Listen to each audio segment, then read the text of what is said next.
April. This is David J. Coleman, and welcome to Coleman on Purpose. This is the very first chapter of Coleman on Purpose, and I'm calling it chapter because in the midst of creating this podcast, which I've been working on for nearly a year, like the idea's been there, and then I really started working on it probably at the end of the summer last year, and I didn't know what I wanted to do with it, and I've been playing around with what I wanted to include on here or what I wanted to take out or how much I wanted to say, but I can definitely say this has become almost like a book for me. Like, that's why I call it chapter, and I'm calling these, instead of episodes, chapters, because it seems like as I'm doing each one of these little excerpts called My Truth, that's one of the sections on my podcast that I wanted to make sure was included. It's like everything is connecting together, and it's bringing back together everything that I've been through in my life, and it's like compiling it into one, and it's helping me to find myself in a way and just find who I really am and who I want to be and become through all of this, through all the things that I've thought about or wanted to become. It's really refreshing for me, and it's kind of scary in a way, kind of putting things out there that I normally wouldn't talk about or feel like it maybe should be kind of held back because it's really intense, or religious reasons, or just different things I've kind of struggled with sometimes. But I feel like it's time to stop being so quiet and really start talking about things, because this can definitely maybe help someone in the long run, or somebody that feels just like me or is feeling like me, that might be younger, older, whatever. It could possibly help them. And so this is basically for all of those people out there. So I hope that each and every week, or it's not going to be every week, but every couple of weeks when I come out with these episodes, that somebody can take something from each one. I wanted for a long time to just include things like pop culture stuff and things that I've dealt with. I was previously with a CWF network, which is an awesome network, which you should check out. Mush King runs that over there, and they have some really good, great content on there. So make sure you go and check out the CWF network. That is where I started to get this podcasting bug from. And I promised myself, I said, no, I'm not going to do a podcast. This is not my thing. I like to kind of be in front of the camera. I don't want to just talk and just be on here yapping all the time. I said, let me not do that. But here I am a year and a half later, after kind of parting ways from CWF, but wanting to do a podcast because I feel like it is almost like a mission of mine to make sure that people feel good in their skin, and that people never feel like they are alone or out there or just the oddball. You know, you are loved, you are unique. And that's what I'm going to talk about in today's episode, called Church Boy Gone Bad. It's inspired by Rihanna's album, Good Girl Gone Bad. You're going to notice each and every week when I do something, I'm going to include like a title that has something to do with maybe a song that you've heard before, an artist. So if you go and check out the playlist that I have specifically on Spotify, you can hear some of the music from Rihanna, because I have always loved music. And that's why I did the CWF network, is because I was a music lover and I wanted to talk about it all the time. But I find sometimes there's almost even more that I could be talking about also, because I found myself many times in that podcast bringing in a lot of things that I cared about and the things that I loved, and I wanted to express through that podcast. So I definitely thank Mush King for giving me the opportunity to be on that network and learn to express myself and talk more. So I hope you enjoy. Please do recognize that I recorded some of these My Truths that are included in this episode probably months ago.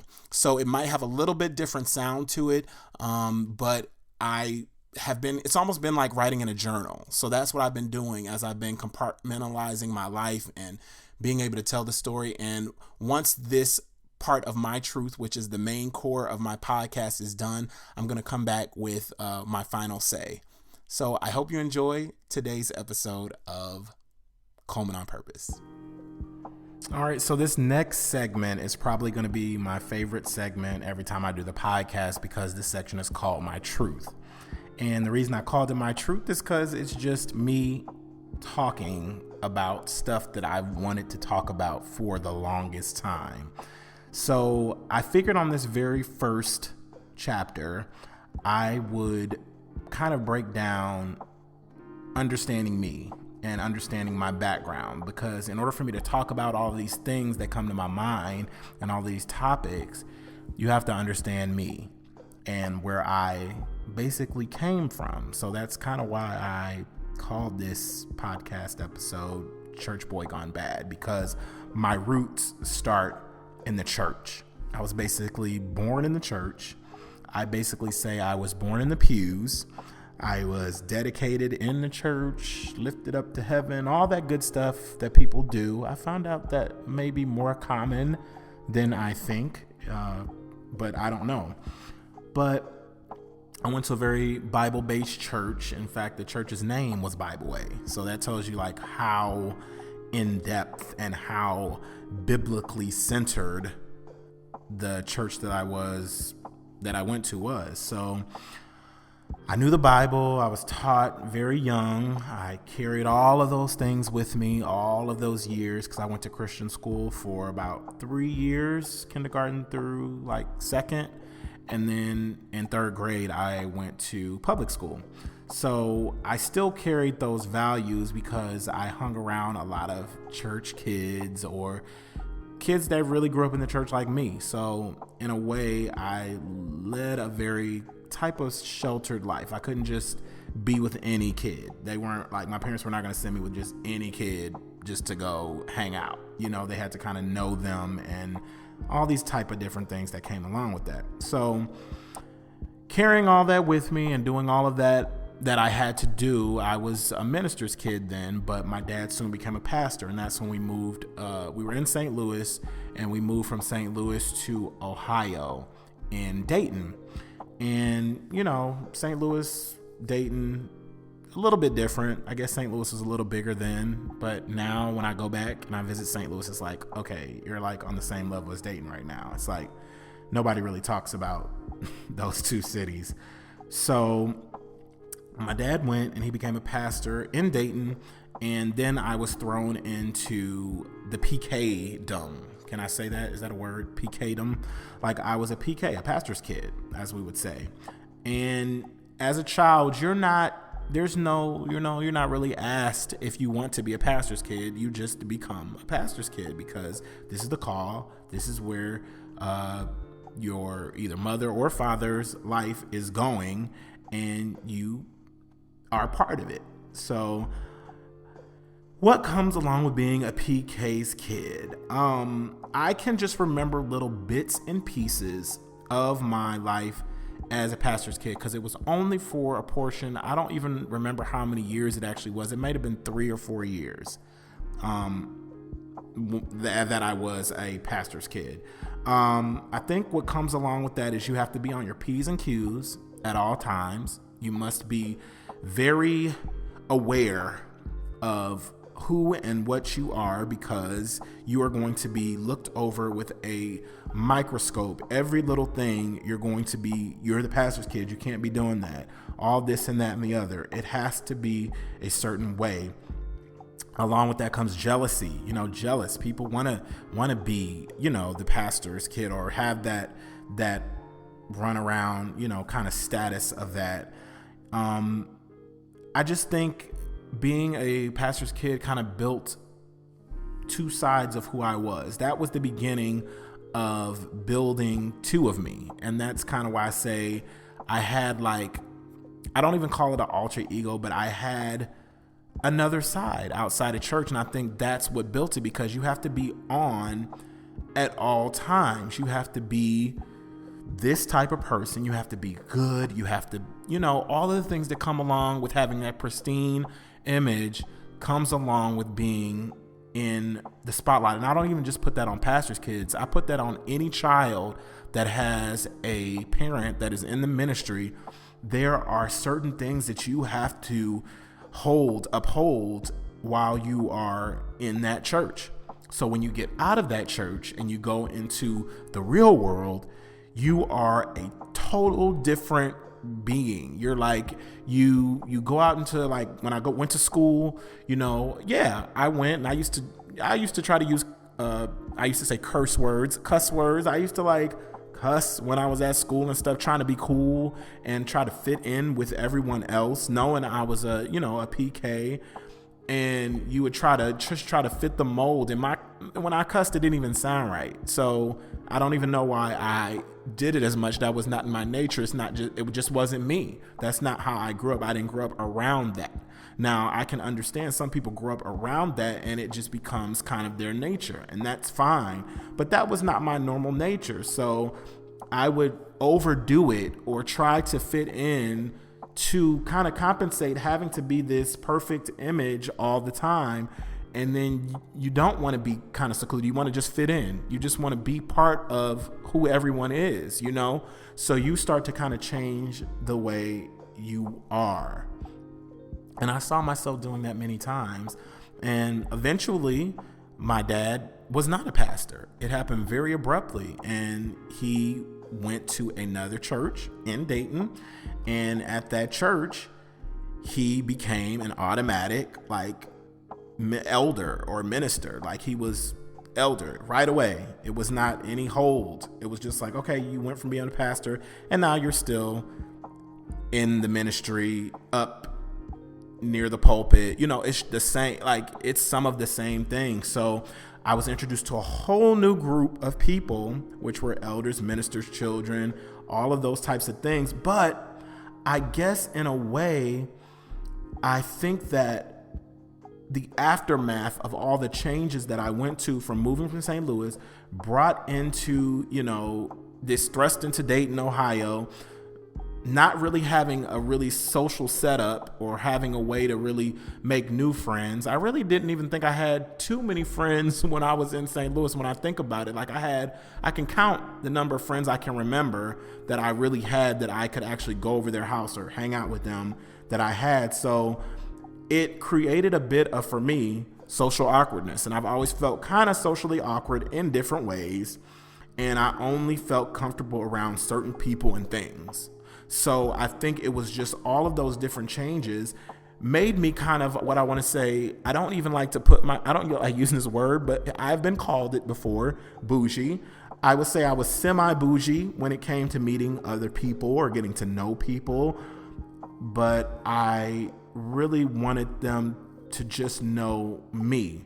I guess you could say it made me more conscious of the energy that was around me. I wanted to make sure that whoever was around me was not going to, I don't want to say change me, but wasn't going to try to influence my ideas or anything. So that made me very cut off to things. I was very set on remaining and staying in the path of what I was taught as a child. And so I met many amazing people. I got to say, when I went to Dayton and to this new church I went to, I met so many amazing new people at that church. I will say some of my best friends, a few, I didn't have many, but the few best friends I got were from that church. But I still felt outside, even though I had the little bit of friends. They were much like me to me. At that time, they were a lot like me. And so I gravitated towards them, but I saw all the other people that were I guess the cool kids, even in church where you're supposed to feel the most safe. I always felt like I was still an outsider. So you would go through all of these things and you would feel like, man, I can't even fit in freaking church. And that was kind of hard at times. And it was different back in the 90s. You had your geeks, your nerds, and all. It was no thing. It was not as, I say we are such an emotional generation now. Everything is you say the wrong thing, you are getting backed. Somebody is going to tell you off. And it wasn't like that back then. We let a lot of things slide. So I ended up graduating from high school after all of this stuff. And during all this time in high school, I am being this total two-sided person where I am doing things and it's nothing like the person that I am in church. I'm singing in church, I'm doing all these things. And then I would go to high school and I still was a good kid, but I still wanted to kind of act out and be this other person, you know? And I graduated from high school and then had this huge traumatic incident, which I think I will save that for the next chapter, because that's an important part of my life also, but I don't want to delve too far into it. But I basically did lose my memory and went through this entire phase of having to relearn things again. Went to college, continued to use, I was very geared on getting into church, because when you lose your memory, it's like you have to rebuild your mind back again. And so it was like a rebirth for me. Like I was reborn. So I relearned things in church, relearned different habits and different things that I would know. And I was trying to stick so closely to them, but still in the back of my mind, I still had parts of this old who I was inside church and who I was outside of church as I was in college. So I would still be going to church and be this total different person. I couldn't understand it. And I was trying my best to just try to break out of it and just be who I was. Like I was trying to become me. And in that process, many things happened over the course of that. And I will say, as I was being this beautiful person in church, I had this very other wilder side, which I sometimes felt comfortable, because I was like, this is really, truly who I am. I'm not always going to be this perfect person all the time. And I think sometimes church can make people believe that you must be this perfect image. And I started to explore other ways outside of the normal. I don't want to say like black church, but I did not want to go to just a black church, because I found many times a lot of the different things that I was being taught were not lining up with who I truly felt that I was. And I don't want to even say it's just the black church. There are many churches that are like that. So I'm not going to come down on that church in general, but there are many churches that are not helping along the people that have a different way of thinking or just being. Like nobody is perfect. And I think I really had to understand that. And I really had to come to the knowledge of knowing that I was not going to be this perfect person all the time. And it was through reading books and understanding different things that I got my own relationship outside of church with Christ. I still go to church because that is a core of who I really am. That is part of me, because I made the decision that when I came out of having my brain injury and everything that happened to me, that there is only one person that could have helped me through this time. It wasn't just me alone getting me through that process. It was praying parents. It was the different things that I had. That was my saving grace. So I'm not going to abandon something that I believe brought me through the craziest and toughest time of my life. And I would never abandon it. So there is a part of me that is very connected to the church, which you'll hear that when I'm talking about things throughout these chapters and everything I'm doing in this podcast. I wanted to bring this form of someone who has been in church and knows the game, like knows inside and out and seen behind the scenes and different things that have happened growing up as a child. That, for real, is a lot of trauma. I will tell you that right now. And we don't talk about it enough. And I know everybody says it's cliche, and that's what the church teaches you sometimes, that it's cliche to talk about trauma or God will help you through this. But there has to be a space for people like me, for other people who feel very trapped in a way of thinking, that they can see outside of those bounds, and they can see that there is not just church. There is the church that's there to help you and support you and keep you, and to keep you afloat and to give you that strength. But they are not your center.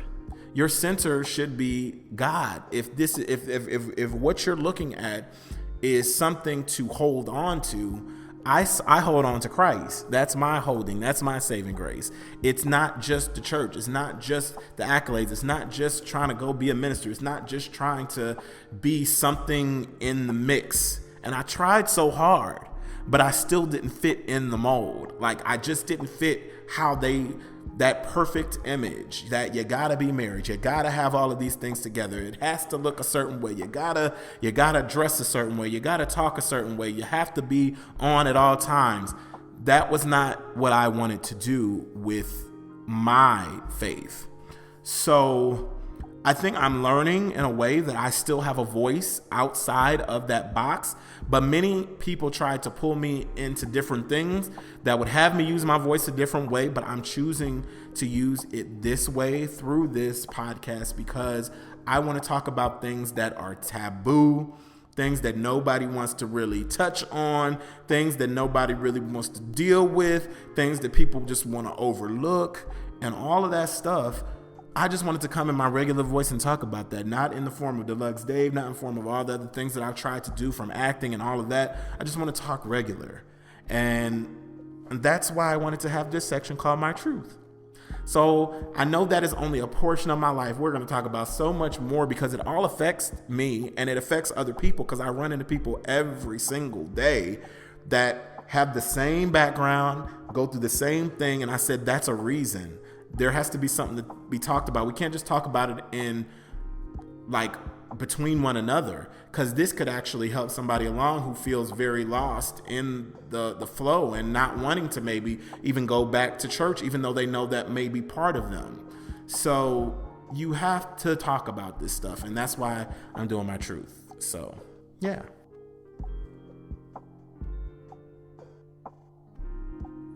I really hope you enjoyed that chapter of Coleman on Purpose. I had such a great time doing that. I even finished that one, I think, in one take when I did it like months ago. But it was really refreshing to do that and like get that all out. And the more we get into more of my story, the more that I will reveal and more is going to come out. So I do hope that in a few weeks you'll tune in for another chapter of Coleman on Purpose. I do want to say one more thing, and this is what I call my final say. I grew up in the church. My story may be different from a lot of other people's, but I don't think it differs in many ways because I feel like people still try to put on these perfect airs when they walk around today and try to be perfect for everyone. And I'll tell you today, that's not comfortable at all. And I don't think anyone should ever do that to please anyone or anything like that. But I do feel like people need to let go and explore who they are so that in those moments when you're exploring who you are, you really fully capture what the world needs and what they want to see from you. I always say, like, if I knew what I knew back then, now, man, life would be different. But I'm so thankful that I don't, or I didn't know back then, because that has made me who I am. That's why I can get on here and I can talk and say all these things, is because all of these experiences made me who I am. And that's why I feel it's so crucial to even talk about some of these things, because many people just live their lives out without ever touching on any of these types of things. They just live to live. And it's great to explore the fullest version of yourself. And that's what I want to say. Anyway, listen for new episodes of Coleman on Purpose. Next week, I'm getting into some things with my brain injury and different things like that. Like I said at the end of this chapter, make sure you tune in because it's going to be a story that you're going to want to hear. I think it's inspiring and it should wake something up in you once you listen to it. For all of my Spotify folks out there, remember I do have a curated playlist for you from this episode of Church Boy Gone Bad. Make sure you check it out. I'll have all the wonderful Rihanna songs on there that I'm celebrating this week on that playlist. Make sure you hit it up. Also, let me know in comments or whatever you want to say about this first chapter of Coleman on Purpose. Let me know on Instagram. You can hit me up at Deluxe Dave, DeluxeDave, or my alternate page, which is The David J. Cole. That's The David J. Cole on Instagram. Till next time, you're unique, you are loved, and you are created for greatness.